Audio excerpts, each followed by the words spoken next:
Hello guys, कैसे हो आप सब। आई होप आप सब बहुत अच्छे हो।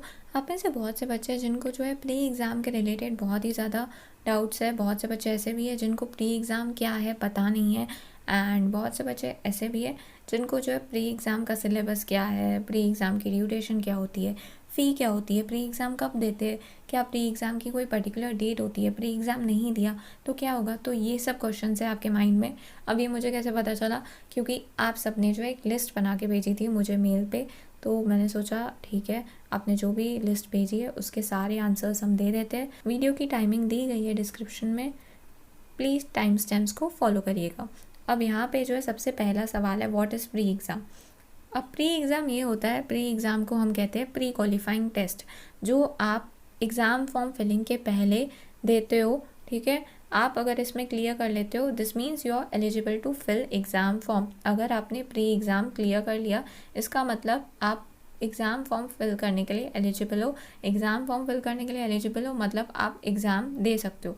अगर आपने प्री एग्ज़ाम टेस्ट क्लियर नहीं किया तो आप एग्ज़ाम फॉर्म फिल नहीं कर सकते हो। एग्ज़ाम फॉर्म फिल नहीं कर सकते हो इसका मतलब एग्ज़ाम ही नहीं दे सकते हो। तो इसीलिए प्री एग्ज़ाम क्लियर करना बहुत ज़्यादा इंपॉर्टेंट है। नेक्स्ट है, it is applicable to which stages. तो प्री एग्जामिनेशन जो है CS executive and CS professional के स्टूडेंट्स को एप्लीकेबल है। उसके बाद नेक्स्ट है, do we have to register for it. देखो गाइज, आपने जब रजिस्ट्रेशन की थी ना तो आपने फ़ी पे की होगी 10.1 के या 10.6 के। ठीक है, तो उसमें जो है आपका प्री एग्जामिनेशन का फ़ी भी इंक्लूडेड था एंड प्री एग्जामिनेशन के लिए आपने रजिस्ट्रेशन भी कर ली। अगर आपने जो है 10.1 के या 10.6 के नहीं पे किए, अगर आपने 8.5 के अमाउंट पे किया है तो इसका मतलब है कि आपने प्री एग्जामिनेशन की फ़ी नहीं पे की है, तो प्री एग्जामिनेशन के लिए आपको रजिस्टर कराना होगा। उसके बाद नेक्स्ट है, डू वी हैव टू पे फीस फॉर इट। 10.1 के अमाउंट या 10.6 के अमाउंट आपने जो पे किया उसमें प्री एग्जामिनेशन की फ़ी एंड ओरिएंटेशन की फ़ी इंक्लूडेड होती है, तो आपको सेपरेटली कुछ भी पे करने की ज़रूरत नहीं है।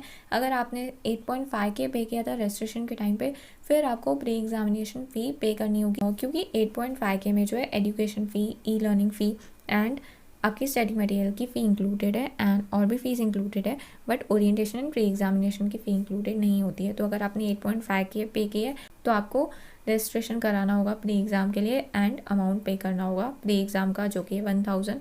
उसके बाद नेक्स्ट है, इज़ इट कंडक्टेड ऑफलाइन और ऑनलाइन। तो देखो, ये जो है ऑफलाइन भी कंडक्ट होता है एंड ऑनलाइन भी कंडक्ट होता है। आपने जब रजिस्ट्रेशन किया होगा वहाँ पे एक ऑप्शन आया होगा, do you want to opt for classroom teaching. आपने नो किया होगा। ठीक है, तो जो क्लासरूम टीचिंग जो इंस्टीट्यूट से कोचिंग लेते हैं उन्हीं बच्चों के लिए जो है प्री एग्ज़ाम ऑफलाइन कंडक्ट होता है, बाकी सभी बच्चे जो है ऑनलाइन करते हैं। ठीक है, तो मोस्ट ऑफ द स्टूडेंट्स जो है वो ऑनलाइन प्री एग्ज़ाम जो है देते हैं। नेक्स्ट सवाल है, from where to give this pre exam. देखो गाइस, आप जो है प्री एग्ज़ाम ऑनलाइन दे सकते हो, ऑफलाइन दे सकते हो। ऑफलाइन वही देंगे जो क्लासरूम टीचिंग के लिए जिन्होंने जो है अप्लाई किया है, बाकी सभी बच्चे ऑनलाइन ही देते हैं। एक्सेप्शनल केस बच्चे होते हैं जो क्लासरूम टीचिंग के लिए अप्लाई करते हैं। उसके बाद नेक्स्ट सवाल है, from where to give this pre exam. देखो गाइस, एक्सेप्शनल बच्चे हैं जो क्लासरूम टीचिंग के लिए अप्लाई करते हैं तो वो तो ऑफलाइन प्री एग्ज़ाम देंगे, बाकी सभी जो बच्चे हैं वो क्या करते हैं, ऑनलाइन प्री एग्ज़ाम देते हैं। ठीक है, ऑनलाइन प्री एग्ज़ाम अब कैसे होगा, ऑनलाइन प्री एग्ज़ाम के लिए आपको ई लर्निंग पोर्टल का ID एंड पासवर्ड दिया जाएगा 15 या 20 दिनों के बाद आपके रजिस्ट्रेशन के। वहाँ पे जो है आपको लॉगिन करना होगा ई लर्निंग पोर्टल पे या एमटॉप ऐप पे। एमटॉप ऐप या ई लर्निंग पे आप लॉगिन करते हो तो वहाँ पे जो है आपको माई कोर्सेस में जाना होगा। माई कोर्सेस में आपको जो है प्री एग्ज़ाम दिखेगा। ठीक है, वहाँ पे आपको लॉन्च पे क्लिक करना है एंड वहाँ से आप जो है प्री एग्ज़ाम दे सकते हो। उसके बाद नेक्स्ट है, इज़ इट MCQ बेस्ड और सब्जेक्टिव बेस्ड।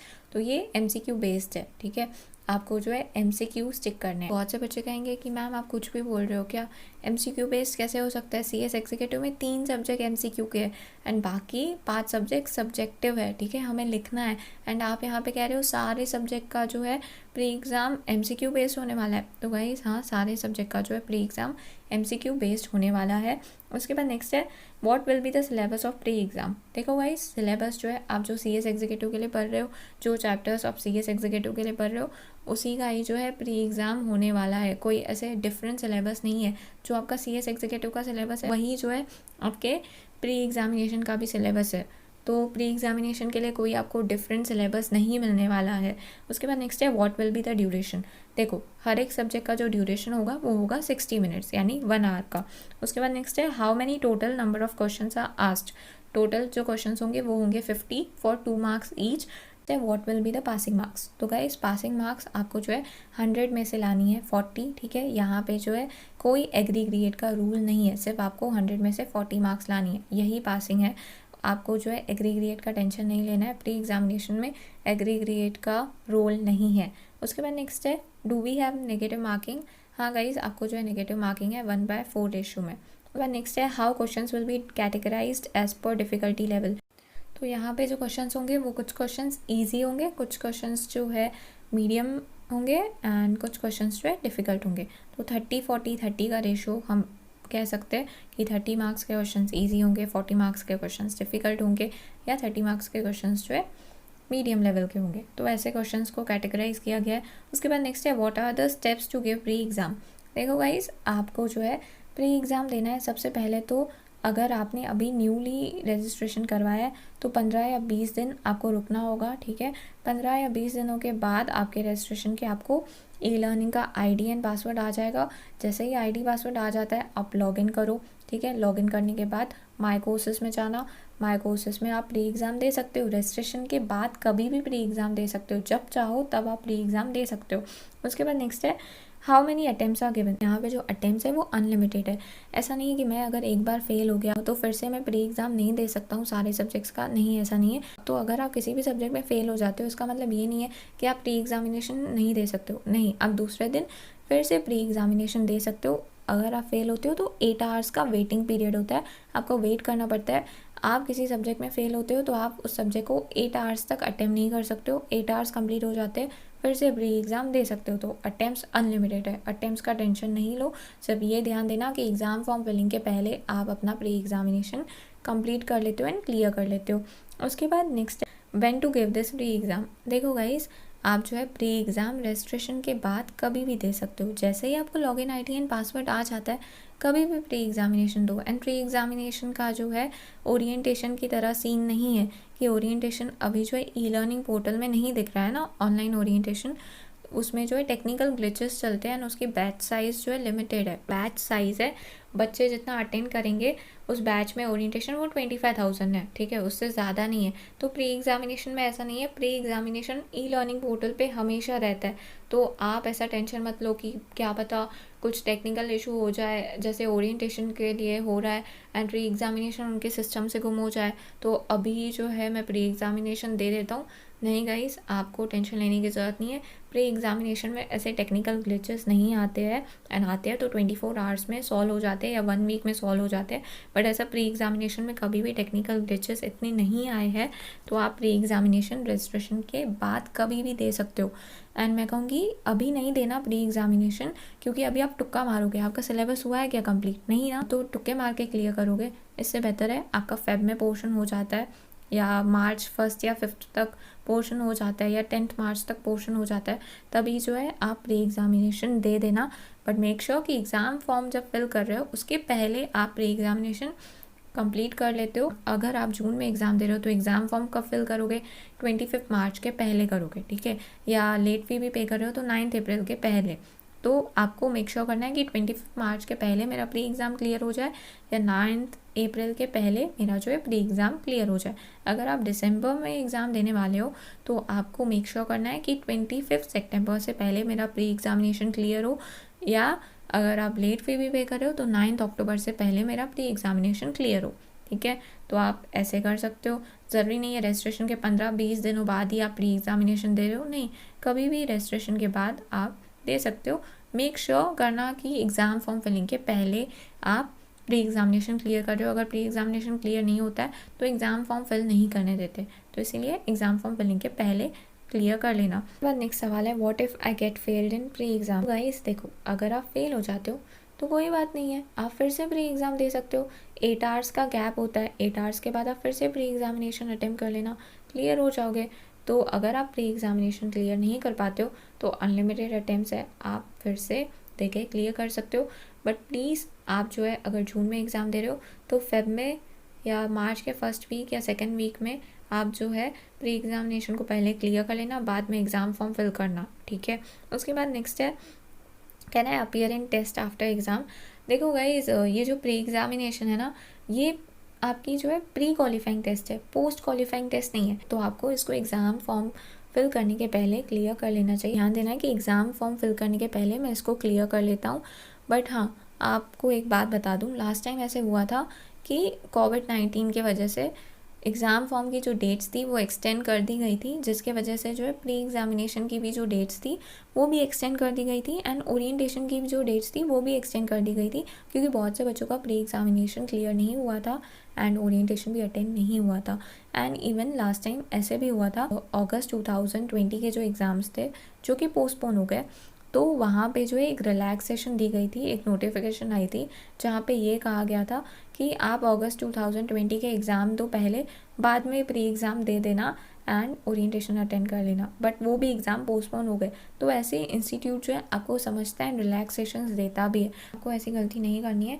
प्री एग्ज़ामिनेशन जो है फेब में कंप्लीट कर लेना, या आप दिसंबर में एग्ज़ाम दे रहे हो तो आप जो है अगस्त में कंप्लीट कर लेना। गाइस, मैं कहूँगी एंड तक नहीं रखना। अगर 25 मार्च को आप एग्ज़ाम फॉर्म फिल कर रहे हो तो मार्च के फर्स्ट या सेकंड वीक तक क्लियर कर लेना। ऐसे नहीं 24 मार्च को आप जो है प्री एग्ज़ाम दे रहे हो, नहीं, ऐसे नहीं करना। बहुत से बच्चों ने ऐसे किया था लास्ट टाइम, हालांकि इंस्टीट्यूट ने बच्चों की बात समझी एंड उन्हें रिलैक्सेशन दे दिया। बस ज़रूरी नहीं है हर बार ऐसी रिलैक्सेशन मिले, वो कोविड-19 की वजह से दी गई थी। तो आपको ऐसे प्री एग्जामिनेशन को लाइटली नहीं लेना है, ठीक है। इससे डरना भी नहीं है, बट इसको इतना लाइटली भी नहीं लेना, ठीक है। उसके बाद नेक्स्ट है, what if I want to give only one group then. तो गाइस, अगर आप एक ही ग्रुप दे रहे हो तो जो ग्रुप दे रहे हो आप उसी का प्री एग्ज़ाम दोगे। अगर आप जो है ग्रुप 1 दे रहे हो जून में, तो आप ग्रुप 1 का ही प्री एग्जामिनेशन दोगे।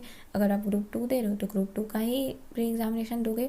अगर आप एक ग्रुप दे रहे हो तो आपको उसी ग्रुप का प्री एग्जामिनेशन देना है, बोथ ग्रुप का नहीं। उसके बाद नेक्स्ट है, is there any examination given for pre exam. हाँ गाइस, यहाँ पे जो है जिन्होंने ऑफलाइन क्लासरूम टीचिंग ज्वाइन की हुई होती है तो वहाँ पे उनका प्री एग्जामिनेशन होता है, तो उनको रिलैक्सेशन मिल जाती है, क्योंकि वहाँ पे तो उनका प्री एग्जामिनेशन हो रहा है ना ऑफलाइन, तो फिर वो जो है ऑनलाइन प्री एग्जामिनेशन क्यों दे। तो वहाँ पे उनको एक एग्जामेशन मिल जाता है। एंड दूसरा, बेस्ड ऑन हायर क्वालिफिकेशन, अगर कोई CA फाइनल क्लियर्ड है या CMA फाइनल क्लियर्ड है, तो जो सब्जेक्ट्स CS एग्जीक्यूटिव में सिमिलर होंगे, या किसी ने PhD कंप्लीट किया है, ठीक है, तो फिर वहाँ पे जो है उनको उन सब्जेक्ट्स में एग्जामेशन मिल जाता है कि आप इन सब्जेक्ट्स का प्री एग्ज़ाम नहीं देना, एग्ज़ाम देना है, मेन एग्ज़ाम देना है, प्री एग्ज़ाम नहीं देना, ओके। उसके बाद नेक्स्ट है, marks scored in pre exam will be counted और नॉट। देखो गाइस, आप यहाँ पे प्री एग्जामिनेशन को क्लियर कर रहे हो ताकि आपको एग्ज़ाम फॉर्म फिल करने दिया जाए, तो आपका जो है जो मेन एग्ज़ाम होगा जून या दिसंबर में, प्री एग्जामिनेशन की मार्क्स उसमें काउंट नहीं होती। उसके बाद नेक्स्ट है, what if I get failed in June attempt, so do I have to give pre exam again. Guys देखो, प्री एग्ज़ाम वन टाइम के लिए है, ठीक है, ओरिएंटेशन भी वन टाइम के लिए। एक बार क्लियर हो गया, एक बार ओरिएंटेशन अटेंड हो गई, एक बार प्री एग्जामिनेशन क्लियर हो गया, बार बार आपको इसको अटेम्प्ट करने की ज़रूरत नहीं है, ठीक है। इवन इफ अगर आपका जो है जून में क्लियर नहीं होता है तो आप फिर से प्री एग्जामिनेशन नहीं दोगे। एक बार प्री एग्जामिनेशन क्लियर हो गया, उसके बाद जितने बार चाहे आप एग्जामिनेशन दो, तो बार बार आपको एग्ज़ाम फॉर्म फिल करने के लिए फिर ये प्री एग्जामिनेशन देने की ज़रूरत नहीं है, वन टाइम ही क्लियर करना है। उसके बाद नेक्स्ट है, when do we get results and do we get any certificate for clearing pre exam. तो गाइज, इसका जो रिजल्ट है ना, आपको जैसे ही प्री एग्जामिनेशन देते हो उसके 5 या 10 मिनट में आ जाएगा। तो अगर कुछ टेक्निकल इशू हुआ तो 1 आवर का टाइम लग सकता है, एंड सीरियस इशू हुआ तो 24 आवर्स, ठीक है। वो भी आप कंप्लेन करोगे तो इशू सॉल्व हो जाएगा। आपको ऐसे नहीं कहेंगे कि फिर से एग्ज़ाम दो, हमें जो है आपकी डेटा मिली नहीं है, हमारे पास सेव नहीं हुआ है, ऐसा नहीं होता है। डेटा सेव हो जाती है। अगर आपको रिज़ल्ट नहीं भी पता चलती है तो उसका टेंशन मत लो, रिज़ल्ट जो है इमीडिएटली पता चल जाता है। एंड जैसे ही आपके प्री एग्जामिनेशन सारे सब्जेक्ट के क्लियर हो जाते हैं, आपको जो है सर्टिफिकेट भी मिलता है कि आपका जो है इस ग्रुप का प्री एग्जामिनेशन क्लियर हो गया है, ठीक है। एंड वो जो सर्टिफिकेट है वो आपको सॉफ्ट कॉपी मिलेगी। उसके बाद नेक्स्ट है, what if I don't want to give pre exam then. देखो गाइस, अगर आप प्री एग्ज़ाम नहीं दोगे तो आपको एग्ज़ाम फॉर्म फिल नहीं करने देंगे, इसका मतलब आप एग्ज़ाम ही नहीं दे सकते हो। तो अगर आपको एग्ज़ाम देना है तो आपको एग्ज़ाम फॉर्म फिल करना होगा। एग्ज़ाम फॉर्म फिल करना है तो आपको प्री एग्जामिनेशन देना है, बट रजिस्ट्रेशन के बाद कभी भी आप दे सकते हो। तो ये प्री एग्जामिनेशन से डरो नहीं, मैं कहूँगी फेब में देना या मार्च के फर्स्ट या सेकंड वीक में देना। ऐसे नहीं 25 मार्च को एग्ज़ाम फॉर्म फिल करना है तो आप 24 को दे रहे हो, नहीं, ऐसे नहीं करना। सो आई होप अब आपके सारे डाउट्स क्लियर हो चुके होंगे। और भी कोई डाउट है तो आप कमेंट कर सकते हो या इंस्टाग्राम पे डीएम कर सकते हो। चलो बाय गाइस, टेक केयर।